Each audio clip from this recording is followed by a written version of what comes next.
atas waktu dan kesempatan yang diberikan. Sebelumnya saya akan memperkenalkan diri saya terlebih dahulu. Perkenalkan, nama saya Yohanes Kristanto Sewar. Saya akan menjelaskan terkait dengan plotting. Nah, plotting itu merupakan suatu fungsi yang digunakan untuk menggambarkan grafik pada Skylab. Biasanya plotting ini diawali dengan CLF, di mana CLF ini berfungsi untuk menghapus grafik sebelumnya. Namun, seringkali dalam penggambaran grafik tidak terbentuk dikarenakan fungsi CLF tidak dimasukkan dalam program. Jadi, pertama-tama kita ketik CLF untuk membersihkan grafik sebelumnya. Selanjutnya kita menambahkan nilai X dan Y-nya. Untuk X sendiri, di sini saya taruh 0 sampai 2pi dengan intervalnya itu 0,1. Dan untuk fungsi Y-nya itu sin X. Dalam penggambaran grafik kita perlu menambahkan plot sehingga grafik tersebut dapat tergambarkan dalam Skylab. Jadi di sini saya taruh plot X, Y, tanda petik G. Di sini G merupakan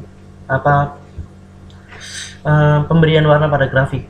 Biasanya pemberian warna itu hanya terjadi pada plotting 2D saja. Kita langsung execute.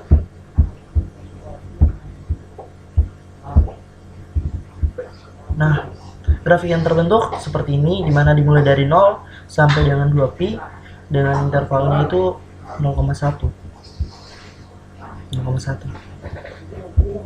Dan grafik yang warna grafik tersebut adalah hijau. Bisa juga kita ubah warna lain seperti magenta dan sebagainya. Yang kedua, tadi dua dimensi, sekarang kita akan lanjut ke 3 dimensi. Seperti biasa diawali dengan CLF, ini dari 0 sampai 2pi dengan intervalnya itu pi per 16.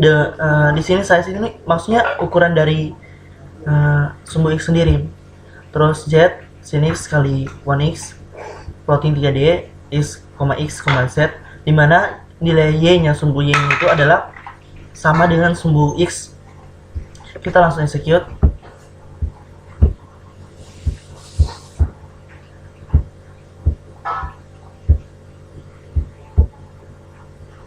Grafik yang terbentuk seperti ini. Terus 3D2, dimana maksudnya ini versi kedua untuk 3 dimensi.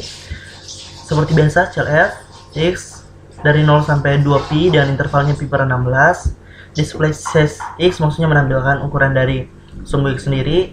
Sumbu Y seperti ini. Sumbu Z nya sin X kali 1X. Display size X, size Z. Selanjutnya plot 3D, karena kan 3D kan kita yang ingin kita gambarkan. 3D X, Y, Z. Kita langsung execute.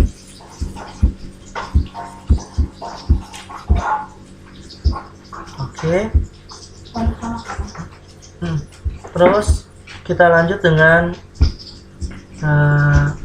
pemberian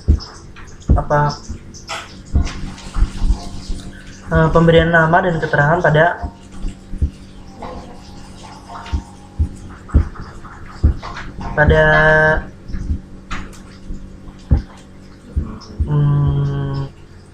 grafik.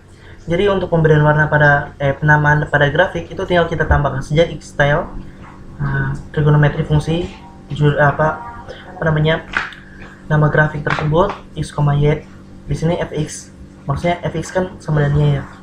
Sini terus legend cos X sin X, cos X tambah sin X, maksudnya pemberian keterangan. Kalau legend ini memberikan keterangan pada grafik itu bisa dijelaskan yang mana X, cos X, fungsi cos X, sin X, dan sebagainya. Kita langsung execute.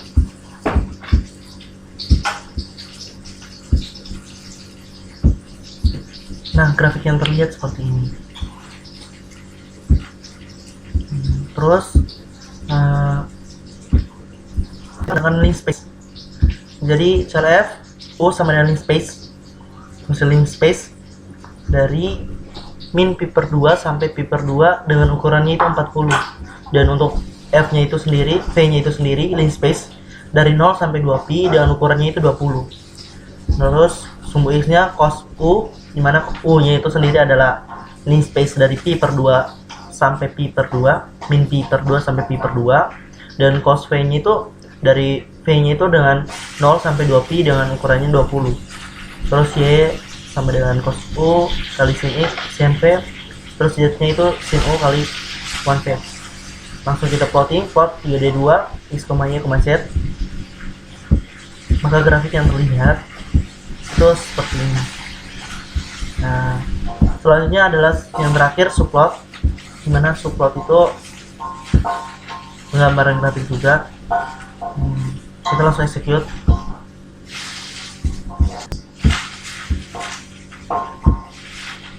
Grafik yang terlihat seperti ini. Itu saja tentang plotting. Sekian dan terima kasih.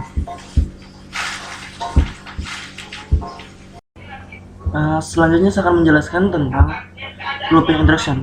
Jadi di dalam looping interaction itu dibagi atas dua, for dan while. Perbedaannya terletak dari untuk for itu kita mengetahui batasannya dari mana sampai mana barisan itu terbentuk. Sedangkan while itu terbentuk dari suatu syarat. Untuk format for sendiri, for sama dengan n sama dengan n1 sampai n2, dimana n1 merupakan batasan awal, sedangkan n2 merupakan batasan akhir. Selanjutnya instruksi dan yang terakhir n. Di sini saya menggunakan contoh penggunaan for dalam barisan aritmetika. Untuk n-nya itu dari 1 sampai 10, dimana 1 adalah nilai batasan awal, sedangkan 10 adalah batasan akhir. Dengan a-nya itu 5, b-nya itu 2.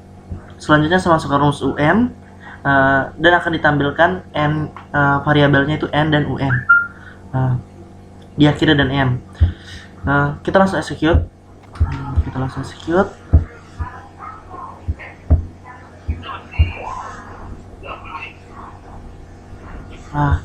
Karena di sini maksimalnya itu dari 1 sampai 10, maka barisan pertama itu 5 dan yang diakhiri dengan 23. Selanjutnya adalah tentang while. Untuk while sendiri di sini syaratnya adalah i-nya itu kurang dari sama dengan 10, dan untuk x-nya itu nilainya 0, i-nya sama dengan 1. Kita akan membuat barisan menggunakan program ini. Maka akan ditampilkan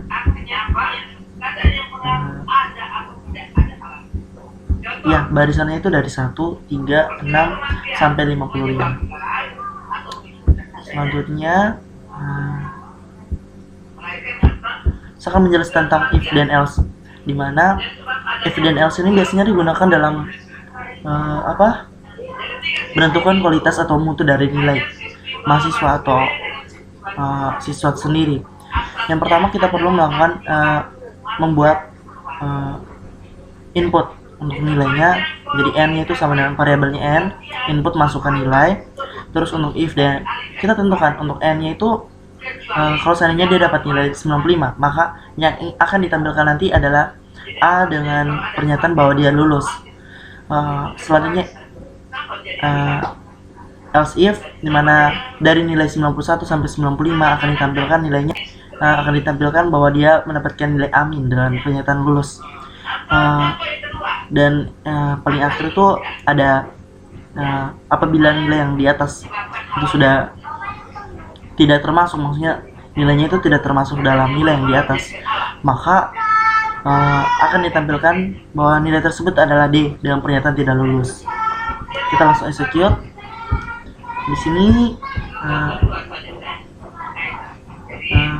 Di sini saya masukkan nilainya 75,